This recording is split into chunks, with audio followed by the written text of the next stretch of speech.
Collector হতেই এক হিন্দু মেয়ে মৌলভী সাহেবের কুঁড়েঘরে গিয়ে বলল, আব্বা, আমি এসে গেছি। সত্যিটা জেনে পুরো গ্রাম কেঁদে ফেলল। বন্ধুরা, সকালের সময় ছিল। গ্রামে হালকা ঠান্ডা বাতাস বইছিল এবং সূর্যের নরম কিরণ ধীরে ধীরে মাটিকে ছুঁয়ে যাচ্ছিল। চারদিকে এক অদ্ভুত শান্তি ছড়িয়েছিল, যেন সবকিছু নিজের গতিতেই জেগে উঠছিল। গ্রামের এক প্রান্তে একটি অত্যন্ত ভাঙাচোরা কুঁড়েঘর দাঁড়িয়েছিল, যার দেয়ালগুলো জরাজীর্ণ হয়ে গিয়েছিল এবং ছাদ যে কোনো সময় ভেঙে পড়তে পারত। সেই কুঁড়েঘরের ভেতরে একজন বৃদ্ধ মৌলভী সাহেব তার পুরনো চারপায়েতে শুয়েছিলেন। তার হাতে তসবি ছিল এবং ঠোঁটে ছিল আল্লাহর নাম, কিন্তু তার চোখে গভীর একাকিত্ব স্পষ্ট দেখা যাচ্ছিল। এই পৃথিবীতে তার কেউ ছিল না, না পরিবার, না নিজের কেউ, শুধু স্মৃতি ছিল, আর ছিল এক দীর্ঘ নীরবতা। তখনই হঠাৎ একটি তীব্র শব্দ গ্রামের শান্তি ভঙ্গ করল। একটি চকচকে কালো সরকারি গাড়ি এসে সোজা সেই কুঁড়েঘরের সামনে থামল। এত বড় এবং বিলাসবহুল গাড়ি দেখে গ্রামের মানুষ অবাক হয়ে গেল এবং ধীরে ধীরে সেখানে জড়ো হতে লাগল। গাড়ি থেকে প্রথমে একজন নিরাপত্তারক্ষী নামল এবং তার পেছনে একজন মহিলা বেরিয়ে এলেন। তার ব্যক্তিত্ব ছিল অত্যন্ত প্রভাবশালী। তিনি সাদামাটা অথচ চমৎকার পোশাক পরেছিলেন। তার চেহারায় আত্মবিশ্বাস ছিল, তবে তার চোখে কোথাও না কোথাও একটি কষ্টও লুকিয়েছিল। তিনি কাউকে কিছু না বলে সোজা কুঁড়েঘরের দিকে এগোতে লাগলেন। প্রতিটি পদক্ষেপের সাথে তার হৃৎস্পন্দন বেড়ে যাচ্ছিল, যেন তিনি নিজের খুব কাছের কারো সাথে দেখা করতে যাচ্ছেন। গ্রামের লোকেরা তাকে দেখে নিজেদের মধ্যে বলাবলি করতে লাগল যে ইনি কে আর এখানে কেন এসেছেন। সেই মহিলা কুঁড়েঘরের দরজা পর্যন্ত পৌঁছান, এক মুহূর্তের জন্য থামেন, দীর্ঘশ্বাস নেন এবং তারপর ধীরে ধীরে ভেতরে চলে যান। ভেতরে বসে থাকা মৌলভী সাহেব কারো পায়ের শব্দ শুনে উঠে বসেন এবং সেই মহিলার ওপর চোখ পড়তেই তিনি তাকে চিনতে পারেন না। তার চোখে প্রশ্ন ভরে ওঠে এবং তিনি ধীর কণ্ঠে জিজ্ঞাসা করেন যে, মা, তুমি কে? কথা শুনতেই সেই মহিলার চোখ থেকে জল পড়তে শুরু করে। তিনি ধীরে ধীরে তার কাছে আসেন এবং কিছু না বলেই তার পায়ের ওপর লুটিয়ে পড়েন। মৌলভী সাহেব ঘাবড়ে যান এবং বলেন যে, মা, তুমি কি করছ? তখনই সেই মহিলা কাঁদতে কাঁদতে কাঁপা গলায় বলেন, আব্বা, আমি এসে গেছি। এই কথা শুনেই মৌলভী সাহেব চমকে ওঠেন এবং অবাক হয়ে বলেন, আব্বা? তিনি জিজ্ঞাসা করেন, মা, তুমি কে আর আমাকে আব্বা কেন বলছ? মহিলা ধীরে ধীরে নিজের মুখ তোলেন এবং জলে ভরা চোখে তাঁর দিকে তাকিয়ে বলেন, আব্বা, আমি শিবানী। এই নাম শুনতেই মৌলভী সাহেবের হাত কাঁপতে শুরু করে এবং তার হাত থেকে তসবি পড়ে যায়। তার চোখ দিয়ে জল গড়িয়ে পড়তে থাকে এবং ভাঙা গলায় তিনি বলেন, শিবানী। তিনি মনোযোগ দিয়ে তার মুখ দেখেন এবং পরের মুহূর্তেই ডুকরে কেঁদে ওঠেন। তিনি তাকে বুকে জড়িয়ে নেন এবং বলেন, আমার মেয়ে। বাইরে দাঁড়িয়ে থাকা গ্রামের লোকেরা এসব দেখে অবাক হয়ে যায়, কারণ তারা বুঝতে পারছিল না যে একজন বড় অফিসারের মতো দেখতে মহিলা এই গরিব মৌলভীকে কেন আব্বা বলছেন। সবার মনে একটাই প্রশ্ন ছিল যে আসলে এই শিবানী কে, আর এই দুজনের মধ্যে এমন কি সম্পর্ক আছে যা এত বছর পরও এত গভীর। এটাই ছিল সেই মুহূর্ত যেখান থেকে এমন এক গল্পের শুরু হয় যাতে বেদনাও আছে, সংগ্রামও আছে, আর মানবতার সবচেয়ে সুন্দর দৃষ্টান্তও লুকিয়ে আছে। ঘটনাটি প্রায় ১০ বছর আগের। বিহারের এক ছোট্ট গ্রামে ঈশ্বরচাঁদ শর্মা নামের এক সাদাসিধে মানুষ তার স্ত্রী সাবিত্রীর সাথে থাকতেন।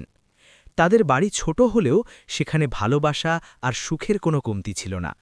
সাবিত্রী মা হতে চলেছিলেন এবং সেই কারণেই দুজনের জীবনে এক নতুন আশা আর আনন্দ এসে গিয়েছিল। ঈশ্বরচাঁদ প্রতিদিন ভগবানের কাছে প্রার্থনা করতেন যেন তার সন্তান এবং স্ত্রী দুজনেই নিরাপদ থাকে। সময় ধীরে ধীরে পেরিয়ে গেল এবং অবশেষে সেই দিন এলো যখন সাবিত্রীকে হাসপাতালে নিয়ে যাওয়া হলো। ঈশ্বরচাঁদের হৃৎস্পন্দন দ্রুত ছিল এবং তার মনে নানা ধরনের ভাবনা চলছিল। কয়েক ঘন্টা অপেক্ষার পর ডাক্তার বাইরে এলেন এবং তার চেহারায় এক অদ্ভুত গাম্ভীর্য ছিল। ডাক্তার জানালেন যে সন্তান নিরাপদ আছে, কিন্তু সাবিত্রীকে বাঁচানো যায়নি। এই কথা শুনতেই ঈশ্বরচাঁদের পৃথিবী যেন এক নিমেষে ধ্বংস হয়ে গেল। তার চোখ দিয়ে জল পড়তে লাগল। কিন্তু যখন তিনি তার নবজাতক কন্যাকে দেখলেন, তিনি তাকে বুকে জড়িয়ে নিলেন এবং সিদ্ধান্ত নিলেন যে এখন এটাই তার পৃথিবী। তিনি সেই মেয়েটির নাম রাখলেন শিবানী এবং তাকে মা ও বাবা দুজনেরই ভালোবাসা দিতে লাগলেন। সময় গড়িয়ে গেল এবং শিবানী ধীরে ধীরে বড় হতে লাগল। ঈশ্বরচাঁদ কখনো তাকে মায়ের অভাব বুঝতে দেননি। তিনি তাকে স্কুলে পাঠাতেন, তার পড়াশোনার পুরো খেয়াল রাখতেন এবং প্রতিটি ছোট বড় আনন্দে তার পাশে থাকতেন। শিবানীও পড়াশোনায় খুব মেধাবী ছিল এবং সে তার বাবার নাম উজ্জ্বল করতে চাইত। যখন সে ১০ম শ্রেণীতে উঠল, সে মন দিয়ে পড়াশোনা করে পরীক্ষা দিল। তার বাবা প্রতিদিন তাকে উৎসাহ দিতেন আর বলতেন যে মা, তুই একদিন নিশ্চয়ই বড় অফিসার হবি। কিন্তু ভাগ্যের হয়তো অন্য কিছুই চাওয়া ছিল। একদিন হঠাৎ ঈশ্বরচাঁদ এক দুর্ঘটনার শিকার হন এবং তিনি মারা যান। এই খবর শুনে শিবানীর পায়ের তলা থেকে মাটি সরে গেল। সে ডুকরে কাঁদতে লাগল এবং সে বুঝতে পারছিল না যে এখন সে কার ভরসায় বাঁচবে। গ্রামের মানুষ আর আত্মীয় স্বজন জড়ো হল এবং এটা ঠিক করতে লাগল যে এখন শিবানীকে কে নিজের কাছে রাখবে। তখনই তার পিসি এগিয়ে এলেন এবং বললেন যে তিনি শিবানীকে নিজের কাছে রাখবেন এবং তার দেখাশোনা করবেন। সবাই তার কথা মেনে নিল এবং শিবানীকে তার সাথে পাঠিয়ে দেওয়া হলো। প্রথম দিকে শিবানীর মনে হয়েছিল যে সে এখন একটা আশ্রয় পেয়েছে, কিন্তু ধীরে ধীরে সে বুঝতে পারল যে তার পিসি তাকে ভালোবেসে নয়, বরং কাজ করানোর জন্য নিজের কাছে এনেছেন। তাকে দিয়ে সারা দিন বাড়ির সব কাজ করানো হতো, আর এর বদলে সে অনেক কষ্টে সামান্য খাবার পেত। শিবানী সবকিছু সহ্য করতে থাকল, কারণ তার কাছে আর কোনো রাস্তা ছিল না। এরই মাঝে যখন ১০ম শ্রেণীর রেজাল্ট এলো, তখন সে পুরো জেলায় প্রথম স্থান অধিকার করল। আনন্দে আত্মহারা শিবানী ছুটে তার পিসির কাছে গেল এবং তাকে আরও পড়ার কথা অনুমতি চাইল। সে বলল যে সে লেখাপড়া শিখে বড় অফিসার হতে চায় এবং নিজের বাবার স্বপ্ন পূরণ করতে চায়। কিন্তু তার পিসি পরিষ্কার মানা করে দিলেন এবং বললেন যে সে যদি পড়তে যায় তবে বাড়ির কাজ কে করবে। কথা শুনে শিবানীর হৃদয় ভেঙে গেল। সে নিজের ঘরে গিয়ে ডুকরে কাঁদতে লাগল। তার বাবার কথা মনে পড়তে লাগল এবং সে বুঝতে পারল যে সে যদি এখানে থাকে তবে তার স্বপ্ন কখনো পূরণ হবে না। ধীরে ধীরে সে পরিস্থিতির সাথে আপোষ করতে শিখে নিল, কিন্তু তার মনে কোথাও না কোথাও বড় হওয়ার আর এগিয়ে যাওয়ার আগুন অনবরত জ্বলতে থাকল। আর এই আগুনই একদিন তাকে এমন এক সিদ্ধান্ত নিতে বাধ্য করবে যা তার পুরো জীবন বদলে দেবে। সময় কাটতে লাগল এবং শিবানীর জীবন এক বোঝা হয়ে উঠছিল। সে সকাল থেকে রাত পর্যন্ত নিজের পিসির বাড়িতে কাজ করতে থাকত, কিন্তু এর বদলে সে না পেত ভালোবাসা আর না পেত সম্মান। তার মনে শুধু একটাই স্বপ্ন বেঁচেছিল যে তাকে পড়তে হবে এবং নিজের বাবার স্বপ্ন পূরণ করতে হবে। একদিন সে অনুভব করল যে সে যদি এখানে আরও থেকে যায় তবে তার পুরো জীবন এভাবেই কেটে যাবে এবং সে কখনো কিছু করতে পারবে না। সেই রাতেই সে একটি বড় সিদ্ধান্ত নিল।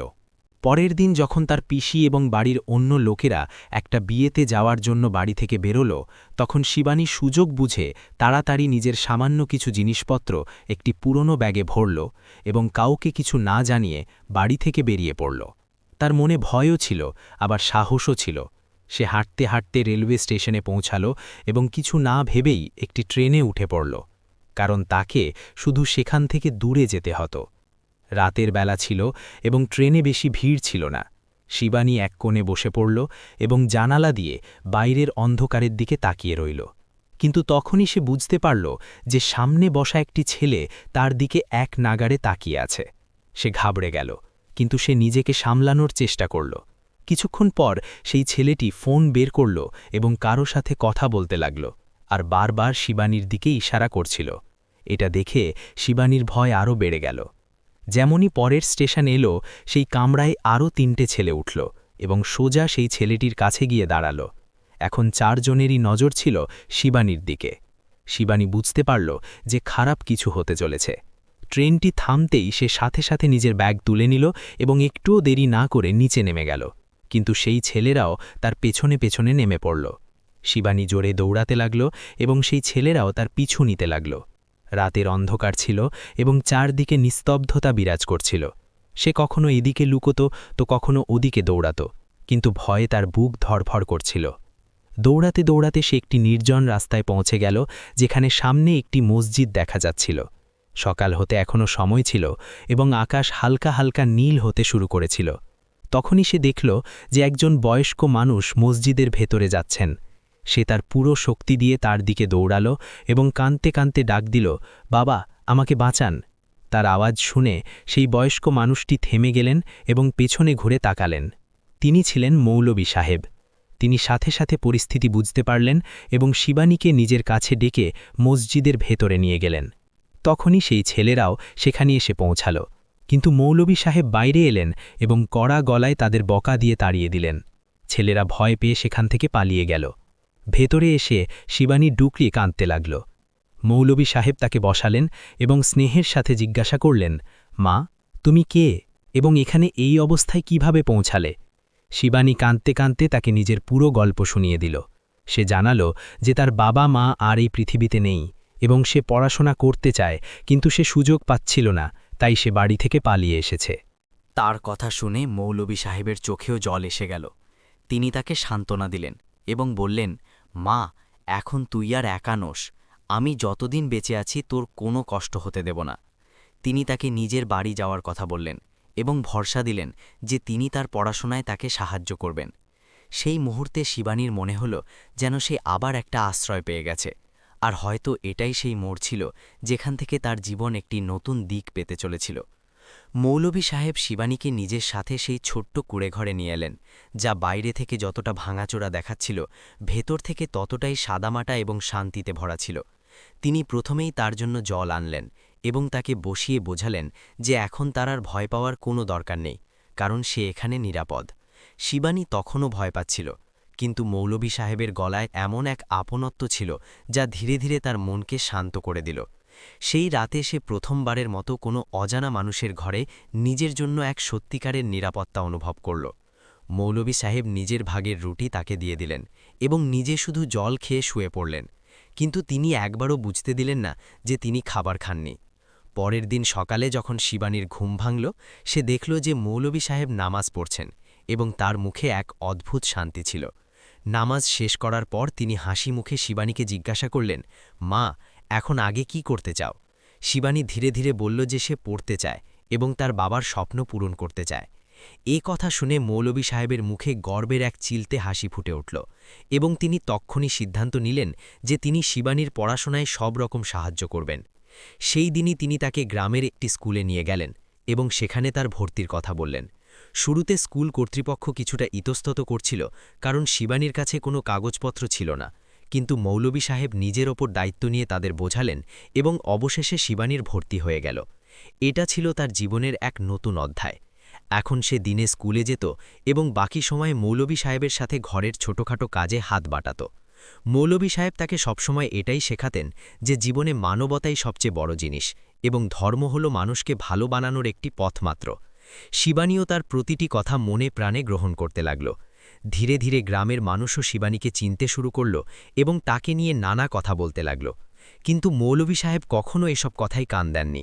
তিনি সবসময় শিবানীকে এগিয়ে যাওয়ার অনুপ্রেরণা দিয়েছেন। অনেক সময় এমন হতো যে ঘরে খাওয়ার মতো পর্যাপ্ত খাবার থাকত না, তবুও মৌলভী সাহেব তার পড়াশোনায় কোনো কমতি হতে দিতেন না। তিনি নিজে দিনমজুরি করে সামান্য কিছু টাকা উপার্জন করতেন এবং তা দিয়েই দুজনের দিন চলত। শিবানী এসব দেখে ভেতরে ভেতরে খুব আবেগপ্রবণ হয়ে পড়ত এবং সে প্রতিজ্ঞা করেছিল যে সে একদিন নিশ্চয়ই বড় কিছু করবে, যাতে মৌলভী সাহেবের এই ত্যাগ বৃথা না যায়। সময় কাটতে লাগল এবং শিবানী তার পড়াশোনায় দিন-রাত পরিশ্রম করতে লাগল।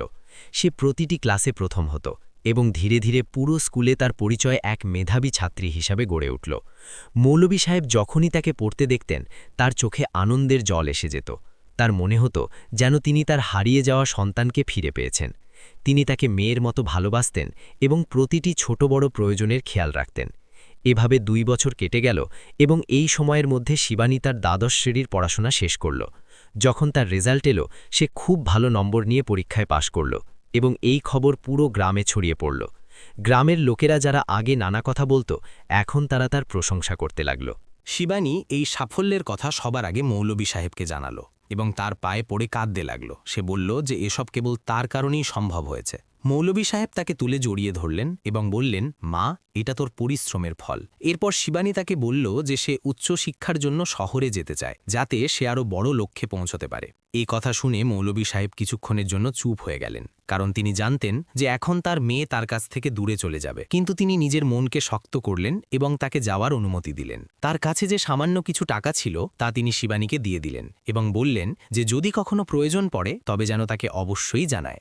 শিবানী তার চোখে টলমল করা ব্যথা অনুভব করল, কিন্তু সে জানত যে এই পদক্ষেপ তার ভবিষ্যতের জন্য জরুরি। সে তার আশীর্বাদ নিয়ে শহরের উদ্দেশ্যে রওনা হল। সেই দিন মৌলভী সাহেবের কুঁড়ে ঘর আবার খালি হয়ে গেল, কিন্তু এবার তার মনে এক আশা ছিল যে তার মেয়ে একদিন নিশ্চয়ই ফিরবে এবং তার নাম উজ্জ্বল করবে। অন্যদিকে শিবানীর মনে এক প্রতিজ্ঞা ছিল যে সে যত বড়ই হোক না কেন নিজের আব্বাকে কখনো ভুলবে না এবং একদিন ফিরে এসে তাকে সেই সব সুখ দেবে যার তিনি যোগ্য। শিবানী যখন শহরে পৌঁছাল, তার সামনে ছিল এক সম্পূর্ণ নতুন পৃথিবী। উঁচু উঁচু দালান, ছুটন্ত ভিড়, প্রত্যেকের মুখে নিজের নিজের চিন্তা আর স্বপ্ন পরিষ্কার দেখা যাচ্ছিল। সে একটি ছোট ব্যাগ নিয়ে বাসস্ট্যান্ডে দাঁড়িয়েছিল এবং সে বুঝতে পারছিল না কোথায় যাবে আর কিভাবে নিজের নতুন জীবন শুরু করবে। কিন্তু তার মনে এক আগুন ছিল, কিছু করে দেখানোর আগুন, নিজের বাবা এবং মৌলভী সাহেবের স্বপ্ন পূরণ করার আগুন। সে নিজেকে সামলালো এবং প্রথমেই একটি সস্তা থাকার জায়গা খুঁজতে লাগল।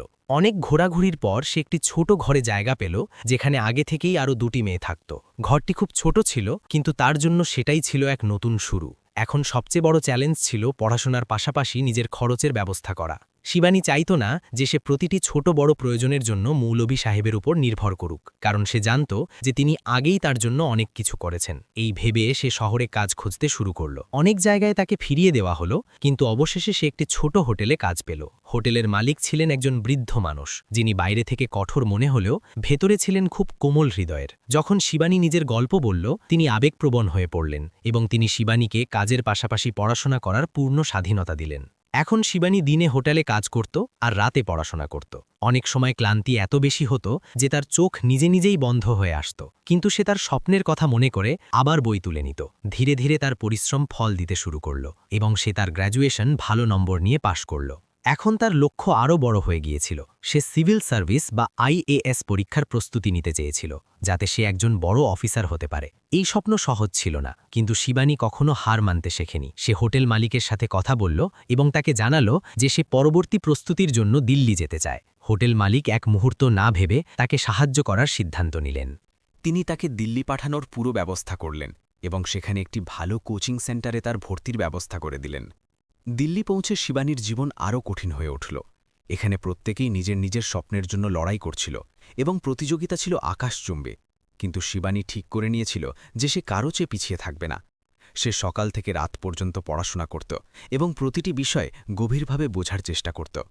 অনেক সময় তার নিজের আব্বা অর্থাৎ মৌলভী সাহেবের কথা মনে পড়ত এবং সে ফোনে তার সাথে কথা বলে নিজের মন হালকা করত।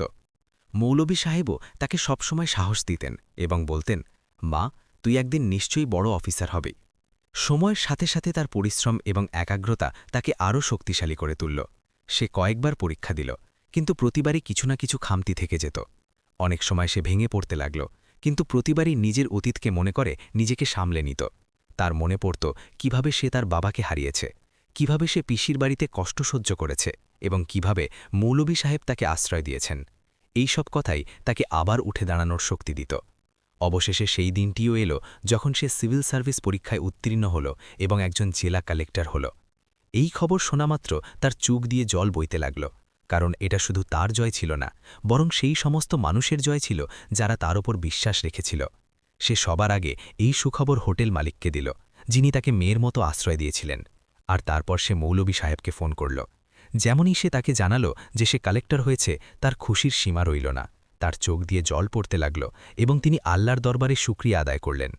শিবানী নিজের মনে একটাই কথা ঠিক করে রেখেছিল যে এখন সে সবার আগে নিজের আব্বার সঙ্গে দেখা করতে যাবে এবং তাকে সেই জায়গা থেকে বের করে এনে এক উন্নত জীবন দেবে যেখানে তিনি এত বছর ধরে সংগ্রাম করেছিলেন। এই কথা ভাবতে ভাবতে সে নিজের সরকারি গাড়িতে বসল এবং সেই গ্রামের দিকে রওনা হল যেখান থেকে তার জীবনের আসল শুরু হয়েছিল এবং যেখানে তার সবথেকে বড় আশ্রয় তার অপেক্ষায় ছিল। শিবানীর গাড়ি যখনই সেই পুরনো রাস্তায় মোড় নিল যা একসময় তার সংগ্রামের সাক্ষী ছিল, তার হৃৎস্পন্দন বেড়ে যেতে লাগল। প্রতিটি মোড়, প্রতিটি গাছ, প্রতিটি আলপথ তাকে তার ফেলে আসা দিনগুলোর কথা মনে করিয়ে দিচ্ছিল। সে জানালার বাইরে তাকাচ্ছিল এবং তার চোখে বারবার সেই দৃশ্যগুলো ভেসে উঠছিল যখন সে ভীত, একা এবং অসহায় অবস্থায় এই রাস্তায় দৌড়ে এসেছিল। আজ সেই মেয়েটি একজন জেলা কালেক্টর হয়ে সেই রাস্তা দিয়ে যাচ্ছিল, কিন্তু তার ভেতরের নিষ্পাপ শিশুটি এখনও আগের মতোই ছিল, যে নিজের আব্বার কাছে ফিরতে চাইছিল। গাড়ি যখন গ্রামের কাছাকাছি পৌঁছাল, মানুষের নজর তার উপর পড়তে লাগল। গ্রামের শিশুরা দৌড়ে গাড়ির পেছনে আসতে লাগল এবং বড়রা নিজেদের মধ্যে আলোচনা করতে লাগল যে এত বড় সরকারি গাড়ি গ্রামে কার বাড়িতে যাচ্ছে। গাড়িটি ধীরে ধীরে সেই জায়গার সামনে এসে থামল যেখানে একসময় মৌলভী সাহেবের ছোট ঘরটি ছিল। শিবানী বাইরে পা রাখতেই তার বুক এক মুহূর্তের জন্য কেঁপে উঠল, কারণ সেখানে এখন আর সেই ঘরটি ছিল না। তার বদলে একটি আরও জরাজীর্ণ কুঁড়েঘর দাঁড়িয়েছিল, যা বলছিল যে এই বছরগুলোতে মৌলভী সাহেব কত কষ্টে জীবন কাটিয়েছেন। শিবানীর চোটে জল এসে গেল, কিন্তু সে নিজেকে সামলাল এবং ধীরে ধীরে সেই কুঁড়েঘরের দিকে এগোতে লাগল। তার প্রতিটি পদক্ষেপে ছিল আবেগের তুফান। সে ভাবছিল যখন সে আব্বার সামনে যাবে তখন কি বলবে, কিভাবে তাকে জানাবে যে তার মেয়ে এখন কালেক্টর হয়ে গেছে। যেমনই সে কুঁড়েঘরের ভেতরে ঢুকল, দেখল মৌলভী সাহেব তার পুরনো চারপায়াতে বসে আছেন। তার হাতে সেই একই তসবি এবং মুখে সেই একই প্রশান্তি, কিন্তু শরীর আগের থেকে আরও অনেক বেশি দুর্বল হয়ে গেছে। তিনি কারো পায়ের শব্দ শুনতেই মাথা তুললেন এবং সামনে দাঁড়িয়ে থাকা সেই মহিলাকে দেখলেন, যাকে তিনি চিনতে পারছিলেন না। শিবানীর মন ভরে উঠল এবং সে নিজেকে ধরে রাখতে পারল না। সে দ্রুত এগিয়ে গিয়ে তার পায়ে লুটিয়ে পড়ল। মৌলভী সাহেব ঘাবড়ে গিয়ে বললেন, মা, তুমি কে? আর এমন কেন করছো? তখনই শিবানীর কণ্ঠস্বর কেঁপে উঠল, আব্বা, আমি এসে গেছি। এ কথা শুনতেই মৌলভী সাহেব যেন স্তম্ভিত হয়ে গেলেন। তিনি মনোযোগ দিয়ে তার মুখ দেখলেন এবং যখন শিবানী নিজের নাম বলল, তখন তার চোখ দিয়ে অশ্রুধারা বইতে লাগল। তিনি তাকে জড়িয়ে ধরলেন এবং কাঁদতে কাঁদতে বললেন, আমার মা, তুই সত্যি এসেছিস। দুজনে বেশ কিছুক্ষণ একে অপরকে জড়িয়ে ধরে কাঁদতে থাকলেন। বাইরে দাঁড়িয়ে থাকা গ্রামের লোকেরা এসব দেখে অবাক হয়ে গিয়েছিল, কারণ তারা বুঝতে পারছিল না যে একজন এত বড় অফিসার এই গরিব মৌলবীকে কেন আব্বা বলছেন। ধীরে ধীরে কথাটি পুরো গ্রামে ছড়িয়ে পড়ল এবং মানুষ সেখানে জড়ো হতে লাগল। শিবানী সবার সামনে মৌলভী সাহেবের হাত ধরল এবং বলল যে ইনি আমার আসল বাবা, যিনি আমাকে সেই সময় আশ্রয় দিয়েছিলেন যখন আমি পুরোপুরি একা ছিলাম। সে গ্রামবাসীদের নিজের পুরো গল্প শোনাল, কিভাবে মৌলভী সাহেব তাকে বাঁচিয়েছিলেন, তাকে পড়িয়েছিলেন এবং তাকে এগিয়ে যাওয়ার সাহস দিয়েছিলেন। এসব শুনে গ্রামবাসীদের চোখেও জল এসে গেল এবং তারা মৌলভী সাহেবের প্রশংসা করতে লাগল। শিবানী তখনই সিদ্ধান্ত নিয়ে নিল যে সে আর তার আব্বাকে এই অবস্থায় থাকতে দেবে না। সে তাকে বলল যে এখন আপনাকে আমার সাথে চলতে হবে এবং আমি আপনার সেবা করব, যেমন একজন মেয়ে তার বাবার সেবা করে। প্রথমে মৌলভী সাহেব মানা করলেন এবং বললেন যে এই জায়গার প্রতি তার মায়া জন্মে গেছে, কিন্তু শিবানী ভালোবাসা আর জেদ করে তাকে রাজি করিয়ে নিল। সে তাকে বোঝালো যে তার থাকার জন্য ভালো বাড়ি থাকবে এবং কাছেই মসজিদ থাকবে যেখানে তিনি নামাজ পড়তে পারবেন। অবশেষে মৌলভী সাহেব তার কথা মেনে নিলেন। শিবানী যখন তাকে নিজের সাথে নিয়ে যেতে লাগল, তখন পুরো গ্রামের মানুষের চোখ ভেজা ছিল। মানুষ এই দৃশ্য দেখে আবেগপ্রবণ হয়ে পড়েছিল, কারণ তারা মানবতার এক অনন্য দৃষ্টান্ত দেখেছিল। শিবানী তার আব্বাকে নিয়ে নিজের নতুন পৃথিবীর দিকে এগিয়ে গেল, যেখানে এখন সে তাকে সেই সমস্ত সুখ দিতে চেয়েছিল যার তিনি যোগ্য ছিলেন, এবং নিজের জীবনের প্রতিটি সিদ্ধান্তে তাকে নিজের সাথে রাখতে চেয়েছিল, কারণ তার কাছে এখন তার সবথেকে বড় পরিচয় একজন কালেক্টর হওয়া নয়, বরং একজন মেয়ে হওয়া ছিল যে তার বাবাকে আবার ফিরে পেয়েছে। শিবানী যখন তার আব্বাকে নিয়ে নিজের সরকারি আবাসে পৌঁছাল, সেখানকার পরিবেশ ছিল একেবারেই আলাদা, কিন্তু তার মনে শুধু একটাই ভাবনা ছিল যে এখন সে তার আব্বাকে সেই সমস্ত শান্তি দেবে যার অভাব তার সারা জীবন ছিল। সে সবার আগে তার থাকার জন্য একটি পরিষ্কার পরিচ্ছন্ন ঘর তৈরি করাল, যেখানে একটি মজবুত চারপায়া, পরিষ্কার বিছানা এবং নামাজ পড়ার জন্য আলাদা জায়গা রাখা হলো। মৌলভী সাহেব এসব দেখে আবেগপ্রবণ হয়ে পড়লেন, কারণ তিনি কখনো স্বপ্নেও ভাবেননি যে তার জীবনে এমন দিন আসবে যখন তার মেয়ে তাকে এত সম্মান আর আরাম দেবে। শিবানী প্রতিদিন কাজে যাওয়ার আগে তার পাশে বসত, তার শরীরের খবর নিত এবং তার সাথে চা খেত। মৌলভী সাহেবও তাকে দোয়া দিতেন এবং বলতেন, মা, তুই আমার জীবন বদলে দিয়েছিস। কিন্তু শিবানী প্রতিবার এটাই বলতো যে, আব্বা, এসবই আপনার দান, আপনি যদি সেদিন আমাকে আশ্রয় না দিতেন তবে হয়তো আমি আজ এখানে পৌঁছতে পারতাম না। ধীরে ধীরে পুরো এলাকায় এই কথা ছড়িয়ে পড়ল যে কালেক্টর সাহেবা নিজের কাছে একজন মৌলবীকে বাবার মতো রাখেন এবং তার সেবা করেন। অনেক মানুষ এই কথা শুনে অবাক হতো, আবার অনেকে তাদের প্রশংসা করত এবং বলতো যে এটাই আসল মানবতা। একদিন শিবানীর অফিসে একটি বড় অনুষ্ঠানের আয়োজন করা হয়েছিল, যেখানে অনেক উচ্চপদস্থ কর্মকর্তা এবং বিশিষ্ট ব্যক্তিরা উপস্থিত থাকার কথা ছিল। সেই দিন শিবানী বিশেষভাবে তার আব্বাকে সেই অনুষ্ঠানে আমন্ত্রণ জানালো। যখন তিনি সেখানে পৌঁছলেন, সবাই তাকে দেখে চমকে গেল। কিন্তু যেমনই শিবানী সবার সামনে তার হাত ধরে বলল যে ইনিই আমার বাবা, সেখানে উপস্থিত প্রতিটি মানুষের চোখে মৌলভী সাহেবের জন্য সম্মান বেড়ে গেল। সেই দিন শিবানী তার ভাষণে নিজের পুরো কাহিনী শোনাল এবং জানালো কিভাবে একজন অজানা মানুষ তাকে আশ্রয় দিয়ে তার জীবন বদলে দিয়েছিলেন। তার কথাগুলো সেখানে উপস্থিত প্রতিটি মানুষকে আবেগপ্রবণ করে তুলল। সবাই হাততালি দিয়ে তাকে সম্মান জানাল। কিছু সময় পর শিবানীর জীবনে এক নতুন মোড় এলো, যখন তার জন্য একজন যোগ্য কর্মকর্তার কাছ থেকে বিয়ের প্রস্তাব এলো। সেই কর্মকর্তাও ছিলেন একজন সৎ ও বুদ্ধিমান মানুষ। শিবানী সবার আগে এই কথা তার আব্বাকে জানাল এবং তার মতামত চাইল। মৌলভী সাহেব খুশি মনে তার বিয়েতে সম্মতি দিলেন এবং বললেন, মা, এখন তোর নতুন জীবন শুরু করা উচিত। কিন্তু শিবানী পরিষ্কার জানিয়ে দিল যে সে তখনই বিয়ে করবে যখন সামনের মানুষটি তার আব্বাকে সেই একই সম্মানের সাথে গ্রহণ করবে যেভাবে সে নিজে করে। যখন সেই কর্মকর্তা এই কথা জানতে পারলেন, তিনি কোনো দ্বিধা ছাড়াই তা মেনে নিলেন।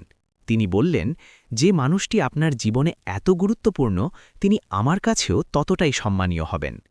এ কথা শুনে শিবানীর মন খুশিতে ভরে উঠল এবং সে বিয়ের জন্য রাজি হল।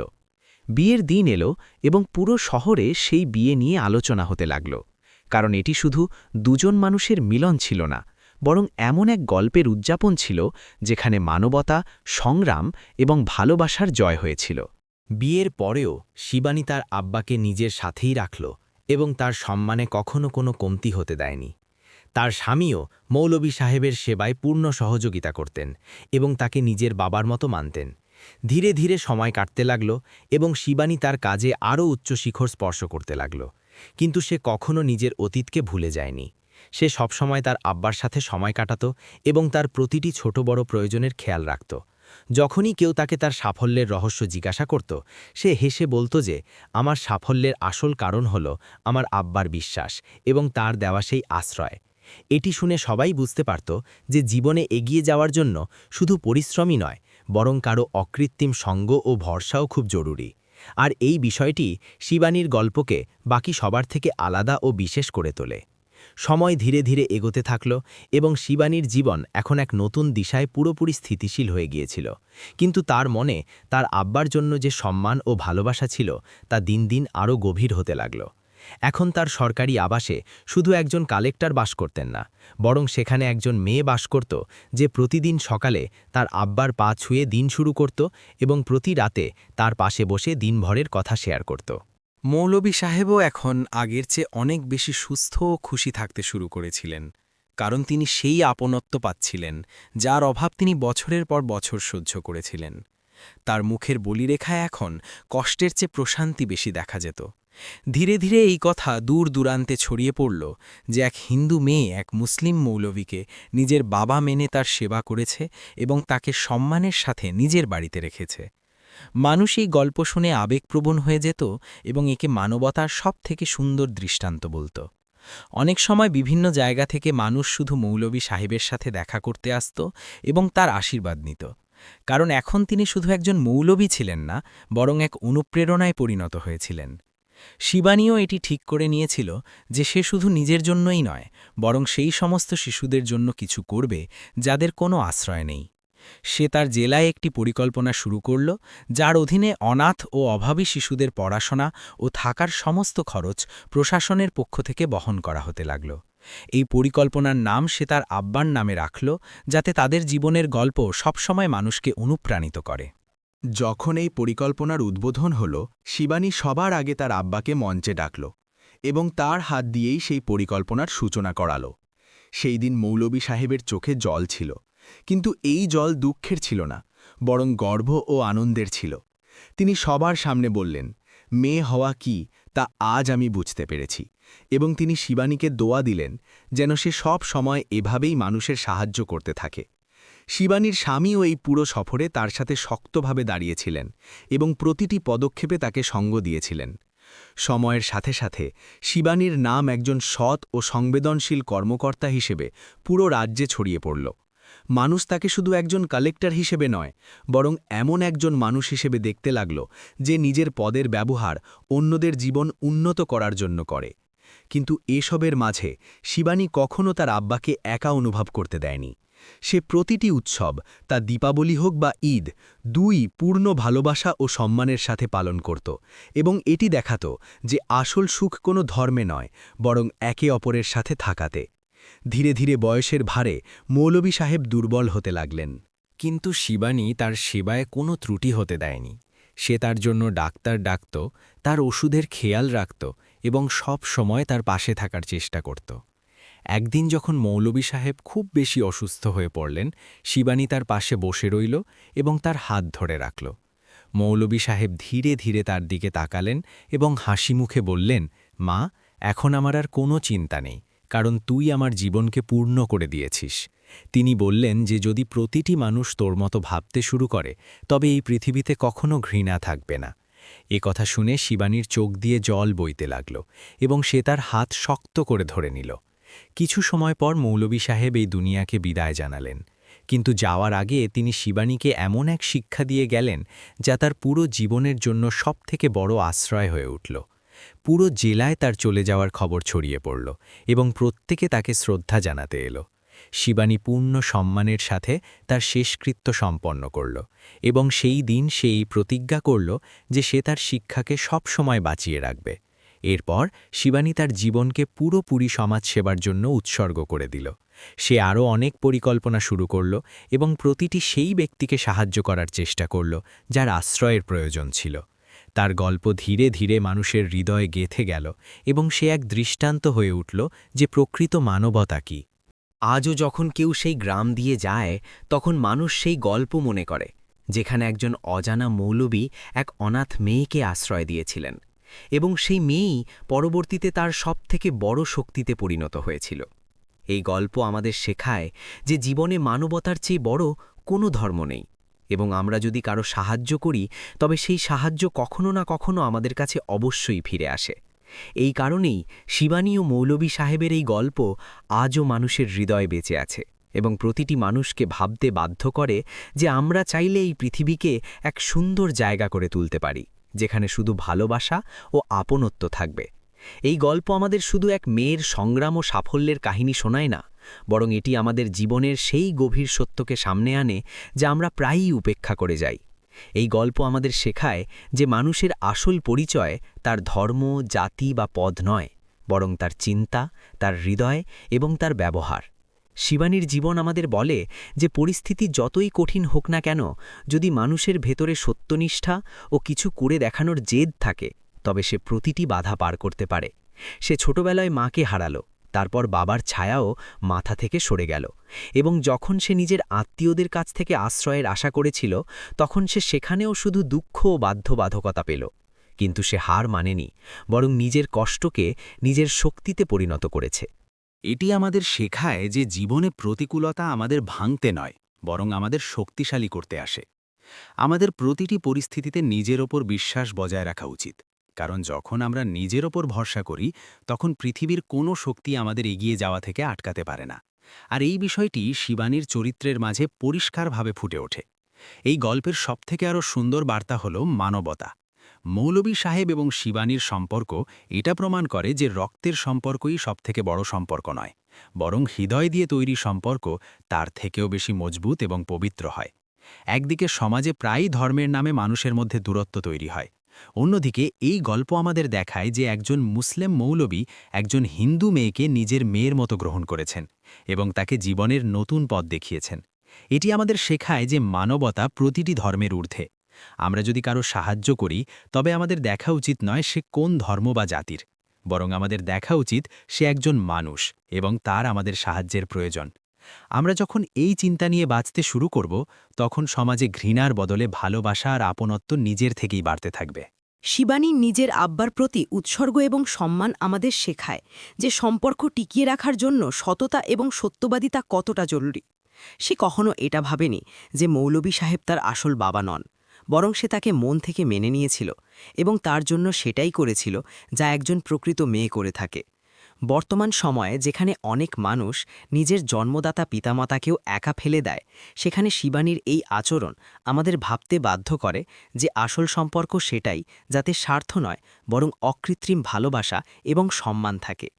আমাদের জীবনে এই শিক্ষা নেওয়া উচিত যে যারা আমাদের কঠিন সময় পাশে দাঁড়ায় আমাদের কখনো তাদের ভোলা উচিত নয় এবং সবসময় তাদের প্রতি কৃতজ্ঞতা ও সম্মান বজায় রাখা উচিত, কারণ সেই মানুষগুলোই আমাদের জীবনের আসল শক্তি। এই গল্প আমাদের এটাও শেখায় যে সফলতা পাওয়ার পর আমাদের অতীতকে কখনো ভোলা উচিত নয়। শিবানী যখন কালেক্টর হলো, সে চাইলে নিজের নতুন জীবনে ব্যস্ত হয়ে যেতে পারত, কিন্তু সে সবার আগে সেই মানুষটিকে মনে করেছে যে তাকে কঠিন সময় আশ্রয় দিয়েছিল। সে তার আব্বাকে খুঁজেছে, তাকে নিজের সাথে রেখেছে এবং তাকে সেই সম্মান দিয়েছে যার তিনি যোগ্য ছিলেন। এটি আমাদের শেখায় যে মানুষ যত বড় সফলতাই পাক না কেন, তাকে সবসময় মাটির সাথে মিশে থাকা উচিত এবং সেই সব মানুষকে কখনো ভোলা উচিত নয় যারা তাকে এগিয়ে যেতে সাহায্য করেছে। জীবন কাটানোর সঠিক পদ্ধতিও এই গল্প থেকে খুব ভালোভাবে বোঝা যায়। আমাদের জীবন শুধু নিজের জন্য নয়, বরং অন্যদের জন্যও বাঁচা উচিত। আমরা যদি আমাদের চারপাশের মানুষের সাহায্য করি, তবে আমাদের জীবন নিজে নিজেই অর্থবহ হয়ে ওঠে। শিবানী শুধু নিজের স্বপ্ন পূরণ করেনি, বরং সে সমাজের সেই শিশুদের জন্যেও কাজ করেছে যাদের কোনো আশ্রয় ছিল না। এটি আমাদের শেখায় যে আমাদের জীবনে এমন কিছু অবশ্যই করা উচিত যাতে অন্যদের জীবন উন্নত হতে পারে, কারণ আসল সুখ শুধু নিজের জন্য বাঁচায় নয়, বরং অন্যের মুখে হাসি ফোটানোর মধ্যে থাকে। মানবতা দেখানোর সবথেকে ভালো উপায় হল আমরা অন্যদের কষ্ট বুঝব এবং যতটুকু সম্ভব তাদের সাহায্য করব। আমাদের এটা ভাবা উচিত নয় যে আমরা কত বড় কাজ করছি, বরং আমাদের এটা ভাবা উচিত যে আমাদের ছোট একটি সাহায্য কারো জন্য কতটা বড় হতে পারে। যেমন মৌলভী সাহেব শিবানীকে সাহায্য করেছিলেন। তিনি এটা ভাবেননি যে তিনি গরিব বা তিনি কি করতে পারবেন। তিনি শুধু একজন অভাবী শিশুকে আশ্রয় দিয়েছিলেন এবং সেই আশ্রয়ই পরবর্তীতে একটি পুরো জীবন বদলে দিল। এটি আমাদের শেখায় যে আমাদের সবসময় সাহায্যের জন্য প্রস্তুত থাকা উচিত, কারণ কখনো কখনো আমাদের একটি ছোট চেষ্টাই কারো পুরো পৃথিবী বদলে দিতে পারে। সম্পর্ক টিকিয়ে রাখার জন্য সবথেকে জরুরি জিনিস হল বিশ্বাস এবং সম্মান। আমরা যদি কোনো সম্পর্কে সত্য আর সততা রাখি, তবে সেই সম্পর্ক সব সময় মজবুত থাকে। শিবানী এবং মৌলভী সাহেবের সম্পর্কের এটাই ছিল সবথেকে বড় বৈশিষ্ট্য। তাদের মধ্যে কোনো স্বার্থ ছিল না, কোনো লোক দেখানো ব্যাপার ছিল না, ছিল শুধু অকৃত্রিম ভালোবাসা আর বিশ্বাস। আমাদেরও নিজেদের সম্পর্কের ক্ষেত্রে এই ভাব রাখা উচিত। আমাদের পরিবার এবং আপনজনদের সাথে সব সময় স্বচ্ছ হৃদয়ে যুক্ত হওয়া উচিত এবং তাদের সাথে প্রতিটি সুখ দুঃখে পাশে দাঁড়ানো উচিত, কারণ এই সম্পর্কগুলোই আমাদের জীবনকে সুন্দর করে তোলে। এই গল্প থেকে আমরা এটাও শিক্ষা পাই যে শিক্ষার গুরুত্ব কতটা বেশি। যদি শিবানী পড়াশোনা না করত, তবে হয়তো সে কখনো তার জীবন বদলে দিতে পারত না। শিক্ষা আমাদের শুধু জ্ঞানই দেয় না, বরং আমাদের নিজের পায়ে দাঁড়াতেও শেখায়। তাই আমাদের সব সময় শিক্ষাকে অগ্রাধিকার দেওয়া উচিত এবং নিজের পাশাপাশি অন্যদেরও শিক্ষিত করার চেষ্টা করা উচিত, কারণ একটি শিক্ষিত সমাজই একটি মজবুত ও উন্নত সমাজ গড়ে তুলতে পারে। পরিশেষে এই গল্প আমাদের শেখায় যে জীবনে সবথেকে বড় শক্তি হল মানুষের হৃদয়। যদি আমাদের হৃদয় সত্য থাকে, ভালোবাসা থাকে এবং অন্যদের জন্য সম্মান থাকে, তবে আমরা জীবনে যে কোনো শিখরে পৌঁছতে পারি এবং সেই সাথে অন্যদের জীবনও আলোকিত করতে পারি। আমাদের সবসময় মানবতার পথে চলা উচিত, নিজের সম্পর্কগুলোকে সত্য আর সততার সাথে পালন করা উচিত এবং প্রতিটি সেই ব্যক্তির জন্য আশ্রয় হওয়া উচিত যার আমাদের প্রয়োজন, কারণ এই জিনিসগুলোই আমাদের একজন ভালো মানুষ হিসেবে গড়ে তোলে। এবং এটাই এই গল্পের সবথেকে বড় বার্তা যে আমরা চাইলে আমাদের ছোট ছোট কর্ম দিয়ে এই পৃথিবীকে এক উন্নত ও সুন্দর জায়গা হিসেবে গড়ে তুলতে পারি, যেখানে শুধু ভালোবাসা, আপনত্ব আর মানবতা থাকবে। প্রিয় বন্ধুরা, গল্পটি ভালো লাগলে লাইক, কমেন্ট, শেয়ার করে দাও এবং আরও আকর্ষণীয় নতুন নতুন ভিডিও পেতে আমাদের চ্যানেল মুস্কান ভয়েসকে সাবস্ক্রাইব করে দাও। দেখা হবে পরে ভিডিওতে। ধন্যবাদ সবাইকে।